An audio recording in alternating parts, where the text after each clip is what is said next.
యశోద ఆసుపత్రి నుంచి మాజీ సీఎం కేసీఆర్ నేరుగా ఆయన పాత ఇంటికి చేరుకోవడంతో బంజారా హిల్స్ లోని నంది నగర్ మరోసారి వార్తల్లోకి ఎక్కింది. కేసీఆర్ ను పరామర్శించేందుకు బీఆర్ఎస్ ఎమ్మెల్యేలు కార్యకర్తలు అక్కడికి భారీగా చేరుకుంటున్నారు.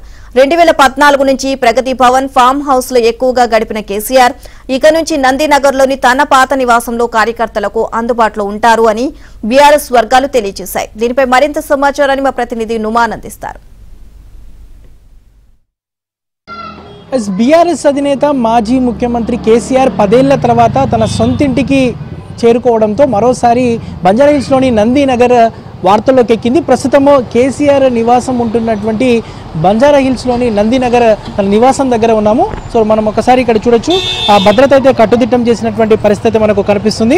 8 రోజుల పాటు యశోద ఆసుపత్రిలో చికిత్స పొందినటువంటి మాజీ ముఖ్యమంత్రి కేసీఆర్ నేరుగా ఆయన సొంతింట్లైనటువంటి నందినగర్లోని నివాసానికి చేరుకున్నారు. 2014లో ఆయన సీఎంగా ప్రమాణ స్వీకారం చేసిన అనంతరం దాదాపు 3 నెలల పాటు ఇక్కడ నుంచి ఆయన ప్రభుత్వ కార్యకలాపాల్లో పాల్గొన్నారు. దాదాపు 3 నెలల పాటు. దాని తర్వాత పూర్తిగా ఆయన ప్రగతి భవన్ నుంచి ఆయన అంతా కూడా పాలనలో కొనసాగినటువంటి పరిస్థితి. దాని తర్వాత ఏదైతే ఓటమి తర్వాత కేసీఆర్ ఫామ్ హౌస్కి చేరుకున్నారు. ఫామ్ హౌస్లో కాలికి గాయం కావడంతో ఆయన తుంటి భాగాన్ని ఫ్రాక్చర్ అవ్వడంతో అప్పటి నుంచి ఆయన ఏదైతే నేరుగా యశోద హాస్పిటల్కి చేరుకున్నారు. యశోద హాస్పిటల్లో 8 రోజుల పాటు చికిత్స పొందినటువంటి కేసీఆర్ దాని తర్వాత నేరుగా ఏదైతే తన సొంతిల్లైనటువంటి నందినగర్లోని నివాసానికి చేరుకున్నటువంటి పరిస్థితి. ఇక్కడ నుంచి ఆయన ఎమ్మెల్యేగా, ఎంపీగా తెలంగాణ ఉద్యమంలో ఎంతో వ్యూహాత్మకంగా కీలక నిర్ణయాలు తీసుకున్నటువంటి ఇల్లు ఇదే అని చెప్పొచ్చు. వాస్తవానికి అతనికి కేసీఆర్కి ఎంతగానో కలిసి వచ్చినటువంటి ఇల్లు కూడా ఇదే అని కూడా వారి సన్నిహితులు కానివ్వండి, బీఆర్ఎస్ క్యాడర్ చెప్తూ ఉంటారు. అలాంటి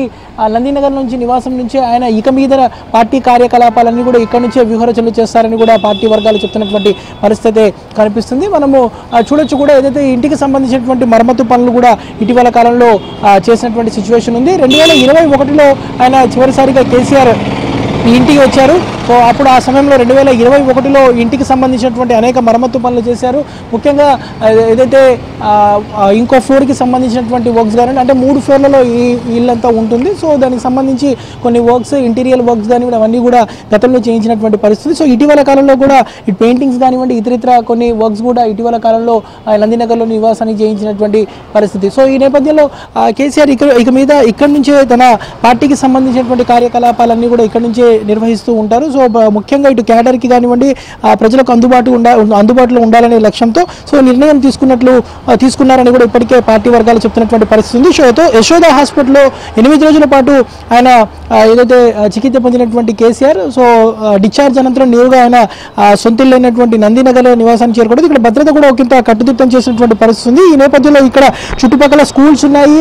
అదేవిధంగా ముఖ్యంగా మొత్తం కూడా కమర్షియల్ వ్యాపారాలకు సంబంధించినటువంటి దుకాణాలు అవన్నీ కూడా ఉన్నాయి. కొంత సెక్యూరిటీ పరంగా ఇబ్బంది అయినప్పటికీ కూడా ఇటు బ్యారికేడ్స్ కానివ్వండి ఇతరితర సెక్యూరిటీ రీజన్స్ పరంగా కూడా పోలీసులు జాగ్రత్త చర్యలు అయితే తీసుకుంటున్నటువంటి పరిస్థితి ఉంది. ఇక్కడ ఉన్నటువంటి స్థానికులకు కూడా ఇబ్బందులు తప్పనటువంటి సిచ్యువేషన్ కూడా మనకు కనిపిస్తుందని చెప్పొచ్చు. ప్రస్తుతం మనము ఏబిఎన్ స్క్రీన్లో చూస్తున్నాం. ఏదైతే నందినగర్లోని ఆయన నివాసానికి ఇప్పటికే బీఆర్ఎస్కి సంబంధించినటువంటి మాజీ ఎమ్మెల్యేలు కానివ్వండి, ప్రస్తుత ఎమ్మెల్యేలు, మాజీ మంత్రులు, క్యాడర్ జిల్లాల నుంచి కూడా చేరుకొని ఆయన పరామర్శిస్తున్నటువంటి పరిస్థితి కూడా మనకు కనిపిస్తుందని చెప్పొచ్చు. సో ఇక మీద నుంచి మాజీ ముఖ్యమంత్రి బీఆర్ఎస్ అధినేత కేసీఆర్ ఇక్కడ నుంచే ఏదైతే తెలంగాణ భవన్కి వెళ్తారు. సో ఇక్కడ నుంచే ఆయన రాజకీయ సంబంధించినటువంటి వ్యూహరచనలు కానివ్వండి, పార్టీకి సంబంధించినటువంటి క్యాడర్తో సమావేశాలు అవన్నీ ఇక్కడ ఒకంత నిర్వహించడం అనేది కొంత కష్టంగా ఉన్నప్పుడు, ఎందుకంటే పార్కింగ్ కానివ్వండి కొంత ఈ ఏరియా అంతా కూడా చుట్టూ బస్సీలు ఉంటాయి, మరోవైపు ఇక్కడ వ్యాపార సముదాయాలు ఉంటాయి, పక్కనే ఇటువైపు సరౌండింగ్స్లో